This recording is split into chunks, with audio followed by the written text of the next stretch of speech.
never enough. You need to keep studying. You need to be committed. So I was given a chance to choose if I want to go to school and I didn't have life enough because I used to start 3 o'clock every day, no off. Welcome to Unique Podcast. Thank you for watching our podcast session. I am Ado. And I'm Katie. And today we are honored to host an inspiring gentleman from Kenya called John. Thank you for joining us, John. Thank you very much. John, well, please tell us about yourself. Who is John? First of all, my name's John. I hail from Kenya, like from the countryside of Kenya. And I studied from a young person in that part of the country. And moving on, I think my high school, my primary school, all were in that kind of location. And the setup then was, I hear always people talking about being humble. I also came from a humble background, but, that doesn't define who you are. Mm-hmm. And then I finished my school. It's time now to, to become a man and to, think if you want to be in school or you want to start to work. Because, we spend a lot of time in that setup of high school, primary school. I don't think in other part of the world that's how much time you spend in school. But I think I have spent between primary and high school around 14 years or 15 years maybe. And then when I finished that, it was a time to decide if I want to go to a university or I want to go to start work. And, like I said, coming from a background, not every time everyone is privileged to be able to go to school when it's needed after that kind of school, schooling. So it wasn't possible for me to be able to go to a higher school or a higher type of school. So I was given a chance to choose if I want to go to school or I want to start working. How were you not given a chance, to go to higher institution, university or something? I wouldn't say like I wasn't given a chance, but at that kind of level there is my siblings behind. And I like to think. I think from since I was young, I used to think, and I know when my parents watch this or whoever watched this, they will think, what was this boy thinking? But I thought about my two siblings behind. And So you're the breadwinner? not the brainer, I'm the third born. So the two brothers in front of me, they already finished. One was in Dubai, one was in Kenya. And behind me, there is my sister and a younger brother, So I'm thinking at this point, if I go to school, then my sister is almost finishing high school. And my brother is almost going to high school. So I was like, I need to think harder. That time I'm working as I was selling school uniform that time. Then I started to sell in a pub, in Kenya. And then that time, that's when my brother... Like a beer parlor where they sell beers and... Yeah, pub in Kenya they sell only beer, even spirits. But that time we were selling beer, a lot of beer. And I didn't have life. Because I used to start 3 o'clock every day, no off. You work until midnight and tomorrow you go to sleep. By the time you wake up, you go back again to work. So it's not a very good life to live. But, from the young part of my world is I started to work when I was young. That time I think I'm already 20 years, 18 years, around 19 years. Wow. How was the life with your friends in Kenya? You have a lot of friends, or how was it in this time? I think when you go through the school system in Kenya, you're vulnerable to a lot of friends, like school friends. So I wouldn't say I have a lot of friends after school, because after school you find me, I'm working, I'm in a pub, so I don't have time to mingle or to be with friends, because also financially I'm not able. Because to be with friends, you need to have money, you need to go out, you need to go to meet out there. It's not easy. And the money you find yourself, you're sharing with the family, because not all the time you see the family is doing well. Sometimes even you're not getting a lot of money, you need to give it out. What made you decide to move to Dubai? Now, Good question. Yeah. this is where the story starts now. Yeah. So I have a brother here in Dubai. I'm sure he will watch this. So he comes one time and he asked me. Actually, I was looking for a school. I even find a college, college, and I even went there to ask to inquire about it. Can you imagine?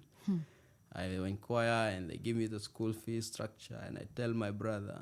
And that time I'm like, okay. He gives me, I think, I don't know what was going through also through his mind, and he tells me, by the way, do you wanna come to Dubai to look for a job, or you wanna study? He gave me that platform. Options. Yeah. So these are two options, and that's why I told you I had to think. I had to take time and think what I'm gonna do in that situation. That's why I think, and I'm thinking I have sisters, I have a brother who are about to come to school, and my college only, I don't think it's gonna be enough, because 1 year maybe it's gonna be okay, and my sister is in school, and I already see how we are struggling, And I'm it might add more pressure, to your brother who is willing to sponsor you, because he will be sending you money for the school. Absolutely. Then at a point, he might like, you never can tell. So, he has to pay for hostel, because you find the school fee, but still you need to pay for the hostel because it's far from home. And I'm thinking all this in my mind, it's not adding up. And I take months, and in the middle of it, I find, there are these agents who are in Kenya. They give you a job to come Agents. Yes. Oh, okay. So my first job, I got with an agent as a security guard Wow. For what security? For hotels? here in Dubai. Here in Dubai? I don't know. Like, but I was in Kenya. He say I find a job for you. Yeah. No, with this agent, I passed, because he found this agent because he had a friends. Yeah. And they invite me for an interview, and I passed the interview to be a security guard, but I don't know. But that job took almost 4 months to come through. There was no visa. There was nothing to show. But you already moved. I'm still in Kenya. So I got the He job. waiting there, yeah. So I'm still in Kenya, and I got the job because I'm waiting for them to send me the visa and everything, but they didn't sign almost 4 months, Oh no. And that's where he comes again, and he asks me if I want to come to Dubai to look for a job, though it's not guaranteed. When you come to Dubai that time, it's not guaranteed that you're going to find a job. And I said, yeah, that's a great opportunity. Somehow I said yes. And I'm still thinking why they didn't send me the offer over security. They sent me the offer, but they didn't send me the ticket. The and contract and everything. nothing? Yeah, nothing. And I come to Dubai, How you come to Dubai? Your brother? Now my brother, remember, he asked me if I want to come to look for a job. And I said, yes, I'm very, it's a privilege. And while your brother was processing for you to come, the same company for the security never even sent you message. Absolutely. Ah, so Even just, when I came here, they never. They ghosted you. yeah. Ghosted, And here I come, I live with my brother. And, when you come to Dubai to look for a job, when you are Kenyan, you need to come and start from scratch. You need to go door to door. Not just as a Company Kenyan, literally, majority of, I would say, when you're coming from a very low background and you've never had experience, Absolutely. a lot of people, not just Kenya, India, Pakistan, Indian, Chinese, Pakistan, Nepal. Asians, when you have zero experience, Like me. even some Europeans, you have to start from scratch because you need to build up your experience, because they can't trust you with the tax fully. Exactly. Dubai is waiting for nobody. Yeah. So here is John in the market looking for a job, I don't even know how to go for an interview. I've never been in one. Ah, Then no expect the one for experience, security. yeah. I have no idea how it goes. I have no idea how to use a metro in Dubai or the mode of transport. It's very hot. How I can imagine your flight to Dubai? Okay, you're on the airport. What you doing? That's a funny part because I remember when I was coming Kenya airport, my luggage was full. you know, and I had carried, we always carry some food to bring to family members here. Yeah. And me, I put some, because the luggage was full and I cannot put it in there, it was like you have to pay. But I was for like, more. no, I'm not paying more. I need to carry it on my hand luggage. Yeah. It was not enough. And I find this food was so cold. I come with it in a plane when it's melting. It's a 4-hour plane from Kenya to Dubai, and it's melting. It's very embarrassing. What kind of food is that? It had to be put in a fridge so that when I'm traveling, it will take only 4 hours from Kenya to Dubai. But luckily the food wasn't fitting in Marshmallow. luggage. Mashed No, potatoes. it's actually maize flour, but frozen one, and beef. You try to bring things from. But why didn't you bring the powder flour that you don't need to? You don't know. I had a lot of things in my bag, and me, I have no idea what kind of place I'm going.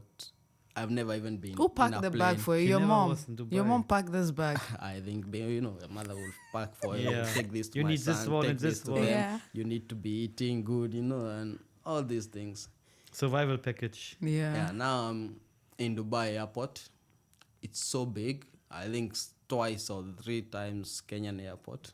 Sorry to say, but I'm thinking, where am I with a paper bag and a bag? The paper bag is melting because I had to come out of the airplane. It's so funny, but then that's why it's so funny how I came to Dubai and when I'm in the airport. And then when I come out of the airport, it's so hot, so humid. And I'm like, what kind of place is this I'm coming, In You which thought- month you're coming? In which month? October. He thought he was going to Europe, Kenya is cool. What were you wearing? A jacket? No, I had a t-shirt. And it's how I was wearing it was okay. I was prepared how I'm going to come, but I didn't know that it's going to be that hot. I'm not saying this is the life here, and you cannot dispute that. But yeah, my brother comes and pick me up, and the next day he shows me how to do things. I register my SIM card and everything, all the things I need to have. I print my CV. How was the vibes for you? The vibes, the Dubai vibes, the tower, the innovation. I come at night. It's a lot of lights, so I don't know how it looks during the day. And we go to my brother's place. Also, it's a building. We go up. So when you're in building, like in this room, you cannot know how, if it's dark or you don't know how it looks. So my first day to go out is like a lot of building, tall building, and I don't know what to do. So I prepare my resume and everything, and I'm ready to go. Yeah. And that's where my journey starts, from Dubai. Wow. Yeah. And then how you find a job? You're just walking to every restaurant or shop, or?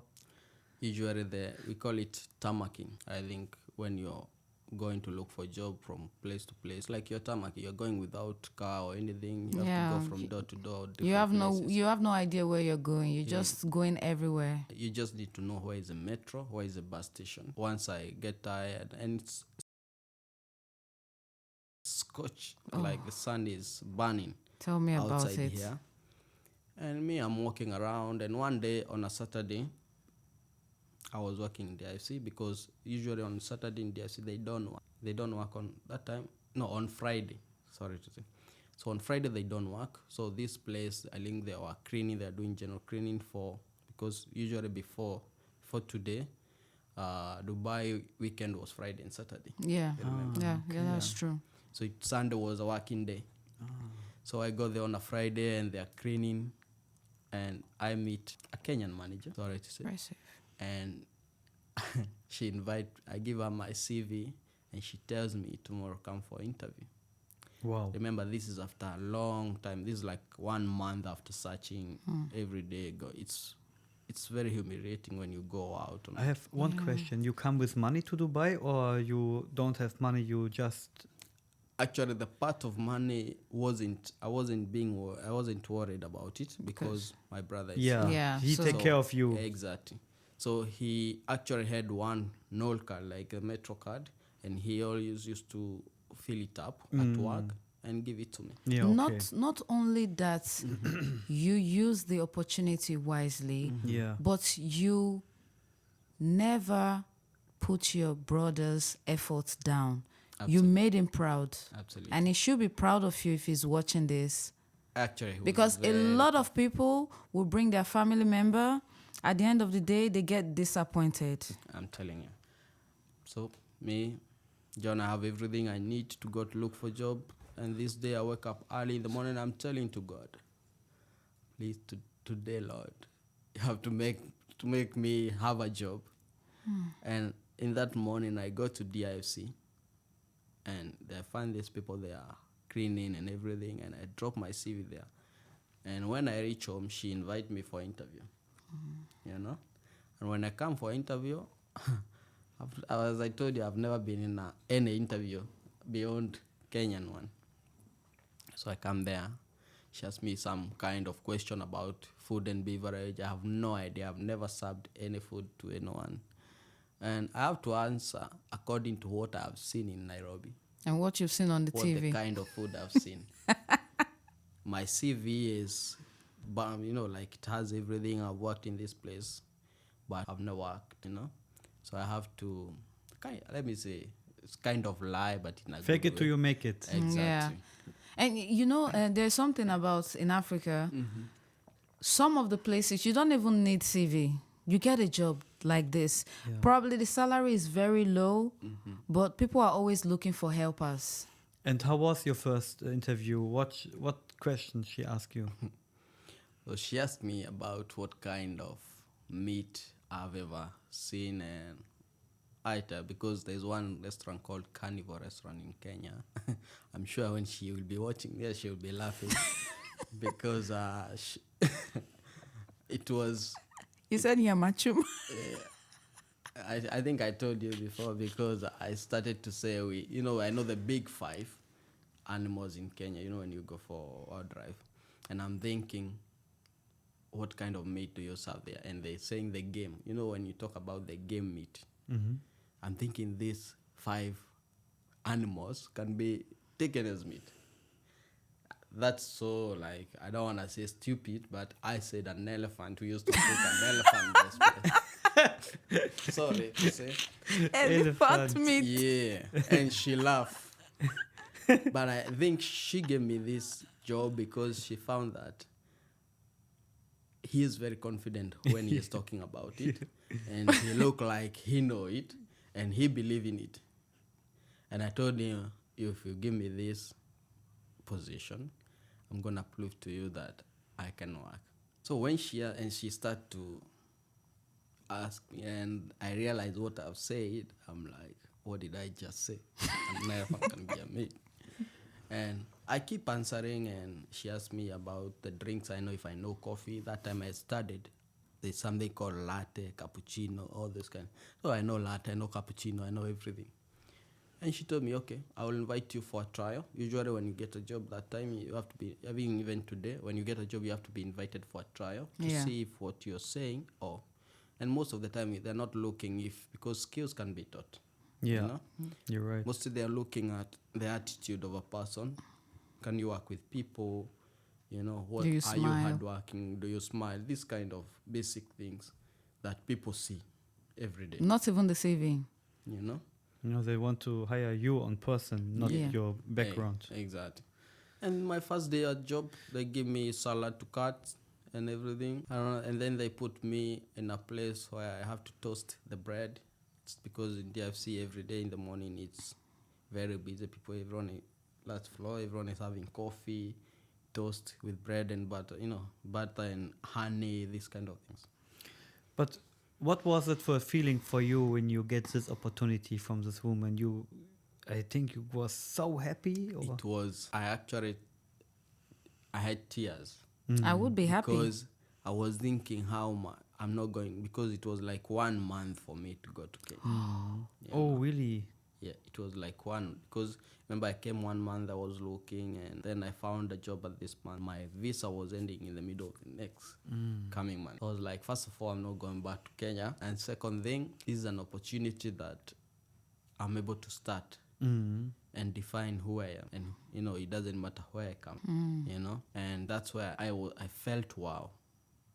And I thank God for that, So how did you move from being the sandwich to how did you grow? What positions did you acquire while being the hospitality? So I'll just summarize in a simple way. So I started to become a sandwich toaster, bread toaster in the morning, sandwich toast, because people will come for lunch and ask for, give me the sandwich. But sandwich are always cold. So you need to toast. There's someone who is supposed to be designated somewhere just to toast. Some people, they don't want toasted. Some people, they want toasted. So I toast it. And there I start to learn also how to make coffee, because it was next when it's not busy. I'm there learning how to make coffee, cappuccino, latte. Usually in this kind of setup, in like Delhi, you have that opportunity to learn these things. Your colleagues was nice to you, your colleagues and the people around you? I would say colleagues being nice depends if you are nice as well. Sometimes they were nice. Some people, you cannot change them, but you can change who you are, how you think, and because how you take people. If you're nice to people, they will be nice to you. And most of the time, if you're nice to people, they will be nice. So I would say they were nice. I have nothing to say about who was bad at that time. So it was an opportunity for me to learn and to be, to get to school. A scoop of how much I can get. I have another question, more important question, because a lot of you ask themselves, what was his salary in this time, the first job? What was the salary? As the sandwich toaster? Yeah. At this time, my salary is 2,000 dirham. Really? Yes. That was big. It's big, but if you think about it, remember when I got this job, I was living with my brother. So at that time, I leave the place and I start to live in another place by my own. No, why I said it's big is that some people came to Dubai even 2015, 2016, 2018, and their first salary is still 1,000, 1,002. Absolutely. To be honest. I wouldn't say I was lucky, because when I got this salary, I was paying my place of sleep, I would say. It was how much? 500, 600? 800. 800. What kind of place? I was sleeping in a bed space. Bed space is where, and 800 was enough for me to sleep in a down bed, because usually people sleep in an upper bed. How many people in this? We were around 6 people. In one room? No, we were around 8 people, 8 people in a room, because every bed has two people, But it's crazy, 800 for a bed space. Which area? In Satwa. Really? Yeah. Because you're sleeping on the down bunk, and so the if people. you're sleeping upper, you will pay 600. If you're sleeping or 750. Oh, down is We are praying cheaper, that- down is expensive. It's Downward. cheaper because it's more comfortable than climbing up. You Some don't have to people climb. drop from up, when you sleep, you can fall down. But also, it's not that because when someone is coming out, the bed is like shaking, and it's a comfort because you don't have to climb up, and you can do things. You can wake up, do your things without bothering. And you can sit, put your feet on the floor. You don't have to bother anyone when you wake up, because you just go out of the bed and do your thing and go to work. Because for me, I don't like bothering people. I don't like being a nuisance to someone else. So it was easy for me. So I'm left with 1,200. Then you have to eat, you have to buy shopping. Sometimes you are so tired, you can't even be able to cook. So you need to eat out sometime. So you find yourself, you are left with, and then you have to send some cash at home to support, You have also to save. So most of the time I found myself with 50 dirham, So it's not easy. And then from there, that's my first job. Second job I find in a hotel. How you find this job? So through online, there is online links. I found the second job on a caterer global. There's you can go there and put your details and everything. And I find this job now as a runner. So from a sandwich toaster to a food runner. And this is a fine dining setup. Which restaurant you remember? Or you don't want to talk? Should I mention the name? I mean, if you have a good experience, you closed. should. It's It's closed now, closed. but it used to be a modern Middle Eastern restaurant by Greg Maroof. May his soul rest in peace. Remember, there's a chef called Greg Maroof. He passed on, and may his soul rest in peace. But yeah, he has this concept of modern Middle Eastern Lebanese concept, and you have this kind of Middle Eastern food like tabbouleh or this kind of food. Yeah, Lebanese. Yeah, concept. Most Lebanese, but in a modern way, because he is Lebanese Australian, so he's trying to bring the modern way of making this food. And this concept we had, it's fine dining center set up, and I'm a runner here. And my salary at this time is 1,200. From 2,000 to 1,000, but you had a Exactly. accommodation. Yeah. Now this time I have an accommodation. So What is exactly accommodation for the people that don't know it? So accommodation is when you get a job in a hotel or some of the company, they will give you accommodation where you can share with maybe one or two people. You can share with 1 and 2 people, and you have a bed. Now it's a bit more comfortable than you paying for your own place, because now you are able, and you are given food, you're given transport. So your 1,200, it's yours. Yeah. It's better than the old job. Because Yeah. Sometimes hotel is good because when they give you accommodation, you have feeding. You know, they have public transportation, their own transportation that picks you from work to home. And sometimes when you're off, they can just still drop you somewhere wanna close to go. the mall. Yes. So unless you want to treat yourself in a good way, then you will spend, you know.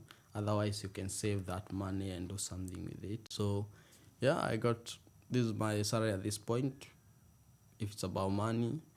And here, that's where I start to learn about alcohol, you know, because here I start to see there is wine, and every day we have wine dinners. They're holding wine dinners they're bringing winemakers, the restaurant maybe twice a month, and they will pair with food. Yeah. Wine tasting. Yeah, it's like wine taste. We call it wine dinner because you will actually have like 3-course meal and you pair with food. And I realized that before this event, we were given scripts to study about it. And that's where I started. Still I'm a runner. So I bought a very big book. And when they told us like you need to study before this, even though I'm a runner, I used to study, and I had this book filled up with studying, even though I didn't understand what is one. But I was interested with this kind of drink, you know, As a runner then. as a runner then. So did you grow from this position? I didn't grow because I think that's where the journey is starting, you know, something must start to build in your mind for you to start to see things. The restaurant didn't stay longer because it stayed only 8 months, and I think everyone else was laid down. Like when I got a chance, I was not fired, or I wasn't laid, because the hotel took me to their main restaurant, now as a waiter. Okay. from the runner to the waiter. And they increased just a 50 dirham. 50. Yes. 50. Yes. Just a 50 dirham. So they increased 50 dirham from 1,200. Now it's 1,250. I don't know the concept behind it, but I'm not against it, but it happened. And this is where, because I have a bar, I start to try and see if I can be able to be in the alcohol industry. So I start to try to become a bartender, but I realize I don't like spirits, because when I taste the spirit in the bar, behind the bar, it's so hard on me. I'm not saying spirits is bad, but I realize that it's not it's not registering to my mind how it's supposed to be. You try it in Kenya before? Spirits? I learned how to drink. It was vodka, but long time. But you When don't like it? I don't like it. But that time I was trying to drink to understand why people, when they drink, they go like this. You know, they're drunk. They cannot even see one way. That's why I drank this. And I drank the full bottle when I was seated in a car, one of my family member car. And I'm seated like that. And I'm trying to understand why do people get drunk and they start to move like. And me, when I'm drinking, I'm not feeling it. Yeah, because it take time to Yeah, get when drunk. you're seated, you don't get drunk. You ruled. The first day I learned how to drink is the first day I start to hate it. Of course. Yeah, because I think I drank it and it wasn't supposed to be like. Anyway, back to Dubai. I'm trying to make cocktail. Still, like, it's not adding up. And I even cross-trained for around 6 months to be a bartender, and it didn't work. Sometimes I would be left in the bar and it's busy and I'm struggling there. And I'm like, no, I don't want to work here. I go back to be a waiter, because still I was cross-training, and I had to choose if I want to be in that kind of field or still want to go. Yeah. You have the opportunity to choose what you want. Because in a hotel, you're given an opportunity to cross-train in many things. You can Yeah. Even if you want to be in front office as a They will reservation train you, agent, they will and it's train for you. free, You wanna actually. be in a marketing, they will train you. They will train you everything. Whatever you want, it's up to you how you want it. That's the benefits of working in a It's really hotel. good. Yeah. It's very good in Dubai. Hotels are good because they Yeah. give you that chance Wow. to be who you want. Choose your path. And yeah, How did you find yourself in this, competitive position that you are right now? so I'm actually getting there because it's a chronological event. Because now one of the managers was working with in Gaia. No, in Zahira. Text me on Facebook and ask me if I want a position, and I said yes. And this is how I ended up in in the other job and as a runner again. But with more salary. What concept is that? It's a great concept. And I start to love food that are made in Mediterranean from then. I become a runner. I learn all the way. I become a waiter on that place. And then I think there was a position of a junior sommelier. And then that's why I become a sommelier. That's why I ask if I can be able or allowed to be a junior sommelier since there is a position. What is this junior sommelier? I would like to explain in a simple way because a sommelier is a wine steward, they say. You serve alcohol, you serve wine to people. But so you need to have the knowledge to be able to serve that. To know the Because people ask you, what is that? What is you inside? need to know How is- the tasting profile, Yeah, the so- notes, the grapes, and everything. So in simple, a sommelier is a link between the winemaker and the consumer. Ah, Yeah. So a winemaker makes the wine, but they cannot be in a restaurant to sell the wine. And the consumer is seated in a restaurant, but someone has to recommend them, has to sell wine. So that's a sommelier. That's someone who It's just like when a lady comes down and she said, I'm feeling really stressed. I need something very fizzy. Yeah, okay. Yeah, I want something fizzy I or don't something know this fruity. No, ladies do. By this point, I start to become a wine expert. I call it a wine expert because that's what I am. I'm a wine sommelier. And that's why I start. And my general manager there, she gave me a chance to do a level 1 in the Brissett. That's 2019. And and then I was given a chance to become a junior sommelier. She gave me this chance to be a junior sommelier. Shout out to her. And that's how I start my journey. Yeah. Wonderful. Yeah, that's how I start to become a sommelier. So was the competition high? Because being a sommelier is, for some people, they think is really easy, but it's quite challenging position. Did you just move to be a sommelier? Did you study? How many levels did you get to? How many failures did you come across in this process? So when I look at it, it's a very challenging industry because when I become a junior sommelier, I remember in Kenya we don't have wine. I've never been into wine industry, and my first contact with being with wine was in my previous restaurant. And then the second one is here that you are being asked question on the briefing about wine, and you have to cram it. You have to put it to your mind just to answer it in the briefing. But then on this cramming as a waiter, I start to love it. That's where my mind started to build up. So it's a beautiful thing because remember, I already put it in my mind that I don't like spirits. But then when I start to learn about wine, after being given a chance, I start to learn. Because being in the wine industry, you need to be able to study a lot. You need to acquire knowledge. Anytime you have a chance, get it as much as possible because it's never enough. You need to keep studying. You need to be committed. You need to be disciplined and focused. And it's a very competitive world, like you say. And for you to beat that competitive world, you have to be able to commit yourself to study and know more every single day.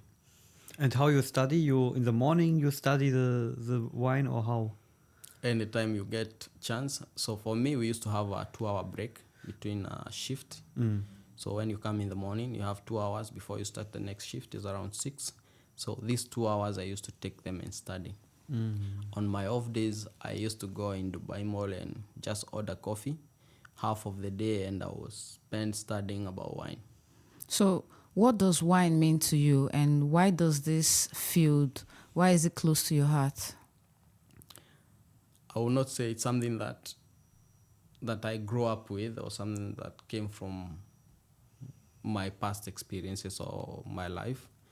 But from this point, I start to love wine, and I realize to love wine, you must understand wine, or to drink wine, you must understand it.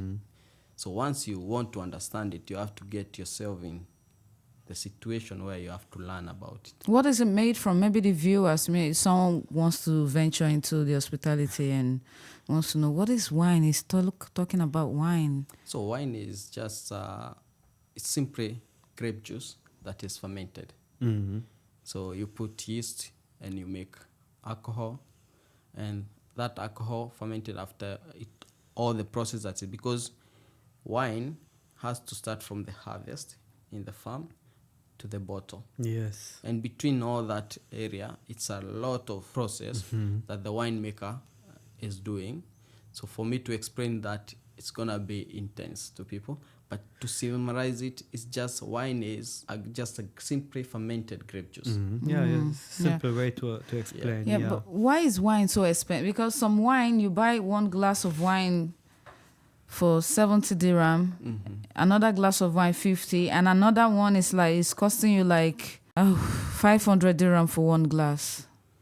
So when the winemaker is making this drink, sometimes he need a lot of people.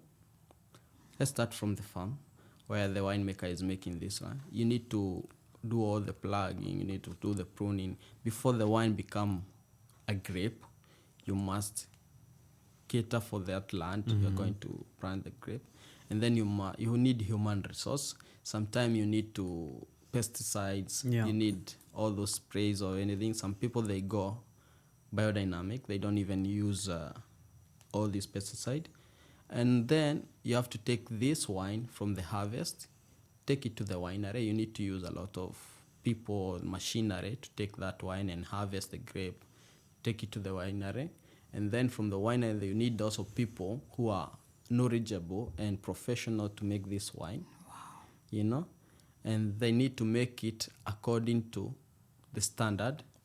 If you talk about European laws, you need to make according to those European rules and regulation, because from the moment you plant the grapes to the moment you harvest the grape to the moment you make the wine, you need to follow these rules. They are mostly expensive to follow them. It's very expensive. Yeah. So European. So sometimes wine is not expensive because there's this notion people think old wine is expensive.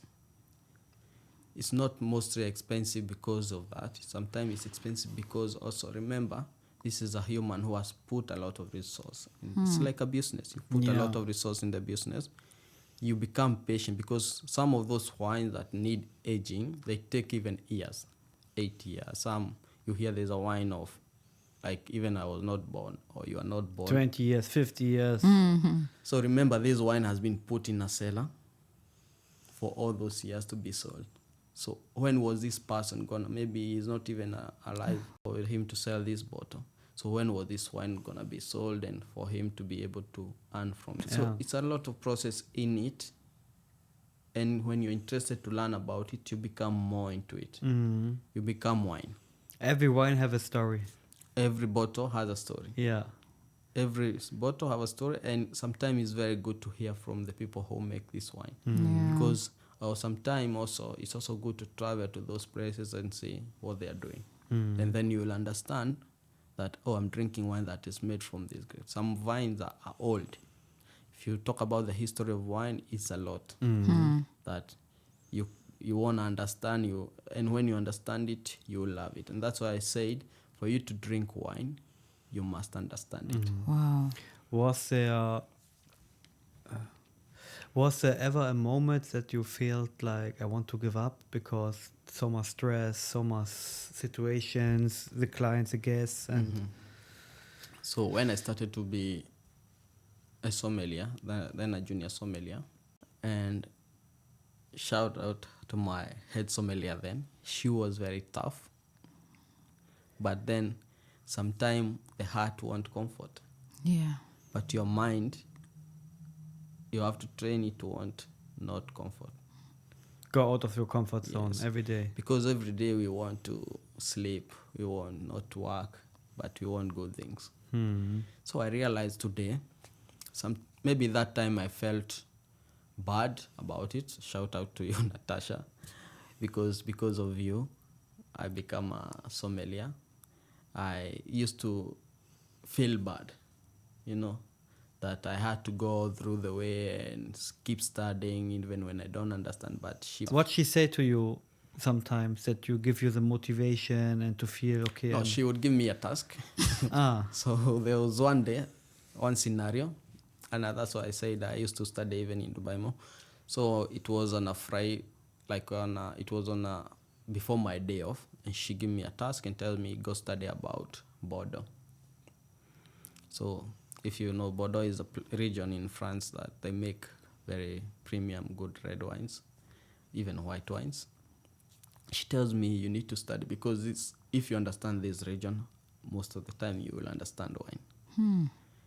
So I start to study, and I go study. There's something called 1855 classification. So I study this part. I study from that day. On my day off, all day, half day, I spend in Dubai Mall studying about it. And then the next day, I go to work.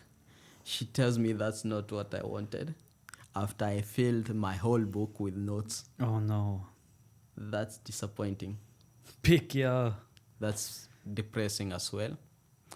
And I think that's the start of me feeling like it's too much for me. You're feeling like this is not for me. It's not for me. And because if I think about it today, I'm thinking I wanted her to tell me, oh John, you did very good. Yeah. Now keep doing this. When I think about it, I think I wanted her to appreciate me, which should be. But when I think about it today, I think she did the best to make me understand that you have to push every time. Yeah, you can't expect people to butter you all the time, because when they butter you and pamper you, like, oh, good job, John, you did a good, then you would always make a mistake. Absolutely. So she didn't give me a chance to make a mistake. And I remember when now these two hours break, I used to spend them, and I used to feel like they're not even enough for me to study, to a point that I have a feeling I got depressed. I don't know how it is depression. How did you overcome this? But I think I got depressed to a point I went to a chemist and I asked the guy in the chemist to give me nerve medicine. I don't know what's that. I don't know why I went there, but I asked, I want something to calm myself down, because I felt like I was going through a lot at that point. And then Corona comes and everything, So I was fighting her a lot this time. Maybe she wasn't fighting me, she was guiding me. But for me, I felt like I was fighting her a lot.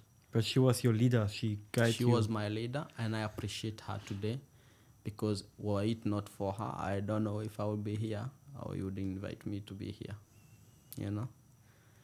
And that's from there, that's Corona comes, the COVID-19, and we got laid off. Wow. You were laid off? Yes.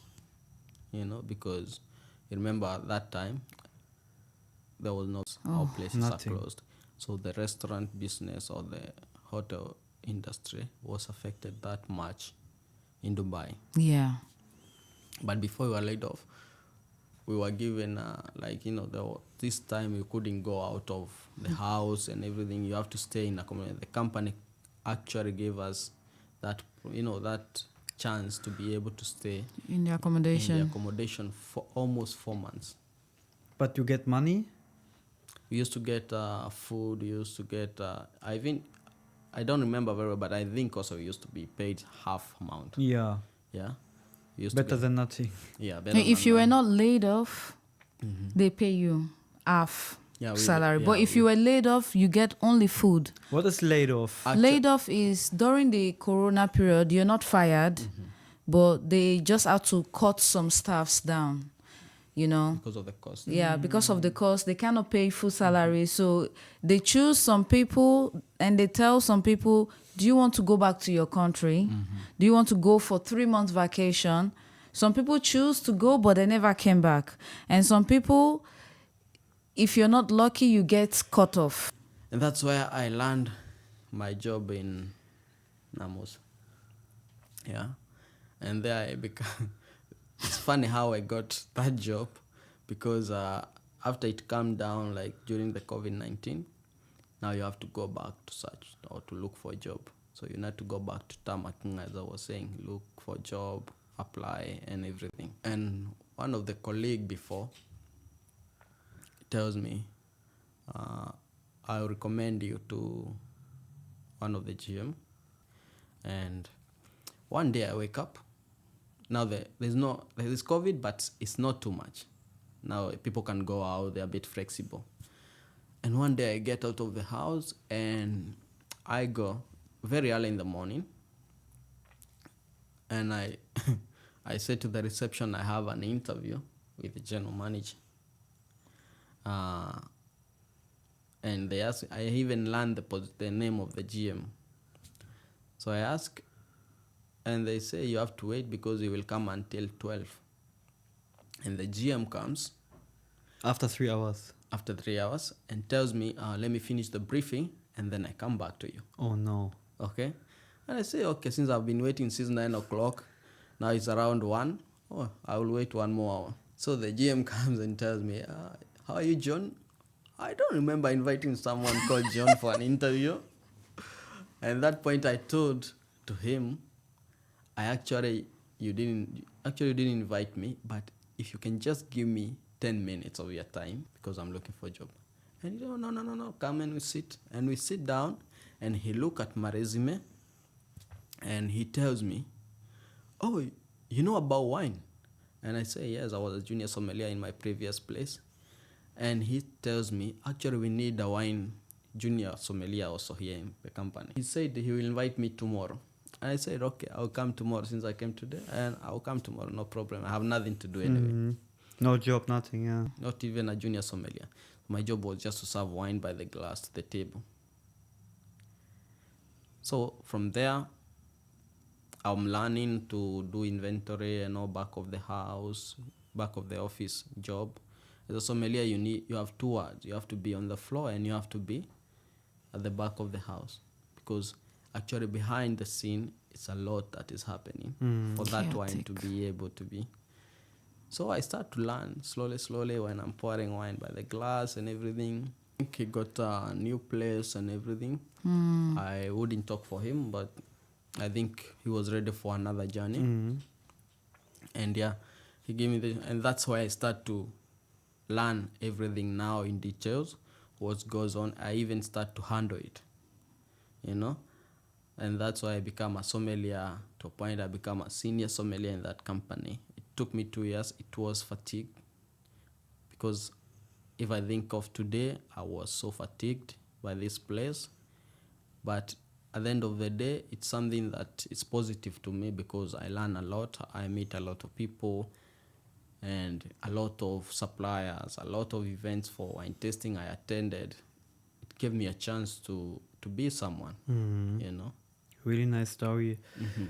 Which advice you can give somebody, they want to move to Dubai, they want to start a job here, they want to have the same journey like you? Which advice you have for those people? First of all, don't come to Dubai wanting to have same journey as someone else. You need to be able to start on your own journey, because at the end of the day, it's your life. But one thing is a determinant in your life, because you need to be someone who is not pushed, or who doesn't need to be told do this or do that to be able to do things. Yeah. You need to push yourself. You need to show yourself that and believe in yourself, because no one will believe in you. Sometimes you have to work 10 times harder than the people, for you to get, and sometimes you don't even get what you want. So for someone who want to come to Dubai and be like in the wine industry, just don't come you want to be a sommelier, because no one will give you a job that they don't trust. It's true. Because a sommelier job is not like any other job.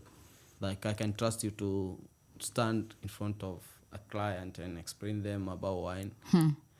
You might have the knowledge, but most people because there's a saying we always say, like, people have always done the same thing every time, you know? Because you Yeah. never know who you're talking to. People have always done the same things. As so you. they believe that same thing we cannot give to people who we don't know. Yeah. It's big So trust. it takes time to change. You have to know someone who has experience, or you have to also, for people who are working, they need to know people. When you come, just get yourself something, even if you have what. I'm not saying you just take what you have, because some people they are go-getter and they want something and they will get it. When you find something, start to learn from there. It's very important. We wish you best of luck in your plans, your dreams, and we hope that your dream come true. Thank you very much. And thank you so much for the interview. It was very nice. Much Yeah. appreciated.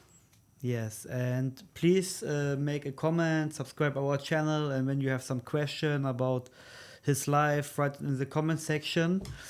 And we wish a very great day. Thank you. Happy you very much. Easter! Happy Easter. Yes.